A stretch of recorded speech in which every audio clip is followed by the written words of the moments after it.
কবিতা পাঠের সময় এখন। পত্রিকা থেকে কবিতা পাঠ এই পর্বে আমরা কয়েকজন কবির কবিতা পড়ব।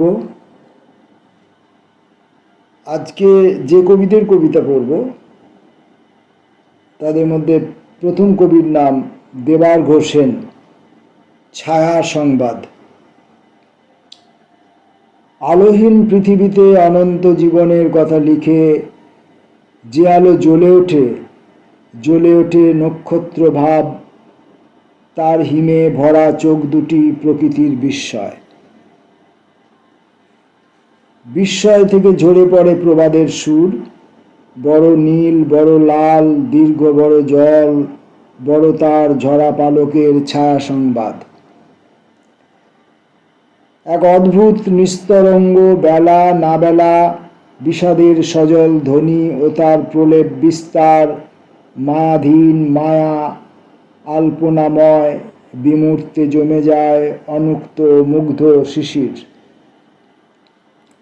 তবু একদিন তিলে তিলে শেষ হয় শস্যের অবাধ সূচনা, শেষ হয় মহাপৃথিবীর ক্ষেত, জীবনের জলাভূমিতে ফুটে ওঠে কলমিলতা ফুল, সত্য অভিসারে পতঙ্গ মিছিল, ছুটে যায় তারা মরমের তৃষ্ণায়।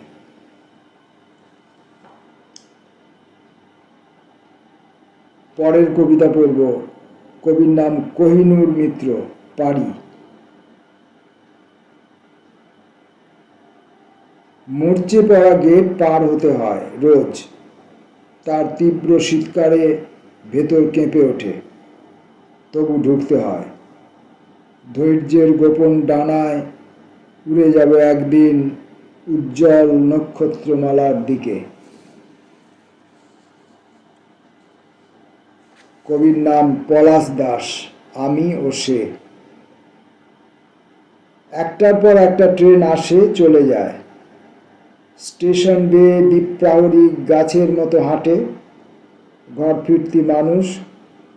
কেউ কেউ দুপাটির উপর লাফ দেয় পাথর ঠেলে, পাতার ওপর নামতে থাকা ধুলো অন্ধকার ব্যস্ততা ফেলে মুখ ফেরায়, থমকায়। হাওয়ার পিঠে গা ভাসানো আজব জীবন বলেই অনেকেই বলে, বেশ ভালোই তো। ফিরতি তাদেরও বলি, একবার বসো এখানে, নৈঃশব্দের পাশে দাঁড়িয়ে শুনে যেও বিপরীতমুখী স্রোতের নিবিড় আর্তনাদ।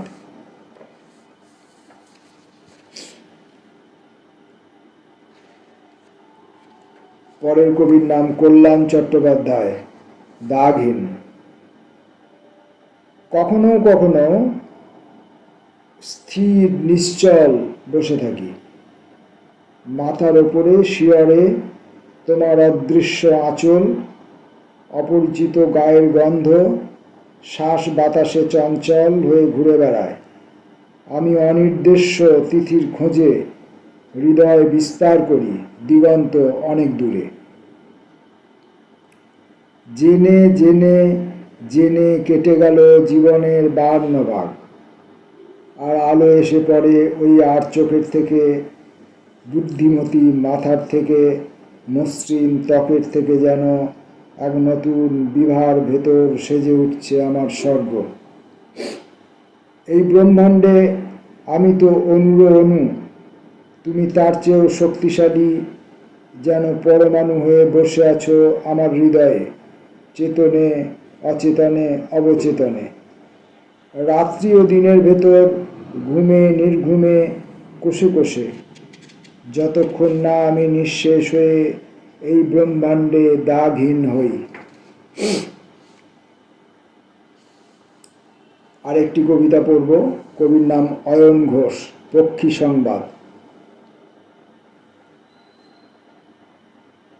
আলোর যুদ্ধ নিভে এলে পাখিরা ফিরে আসে, পাখি জানে অন্ধকারে যুদ্ধ মানা। ডালে বসে ঝিমোয়, ভাবে শিকারের কথা, কাটা মুন্ডুর দাপাদাপি। মাত্র একদিন রাত্রে রাক্ষস যুদ্ধ, শিকার বাকি রেখে অস্ত্র ফিরে গেছে অমরাবতী। পাখিরা ফিরছে, ঠোঁটে সান্ধ্য গান, ঘরে ঘরে শঙ্খধ্বনি, রূপকথার মতো স্তন নিয়ে খেলছে শিশুরা। এক বুক খরার ভিতর ঝমঝমিয়ে বৃষ্টি নামল। পত্রিকা থেকে কবিতা পাঠ পর্বে আজকের মতো কবিতা পাঠ এই পর্যন্ত। নমস্কার।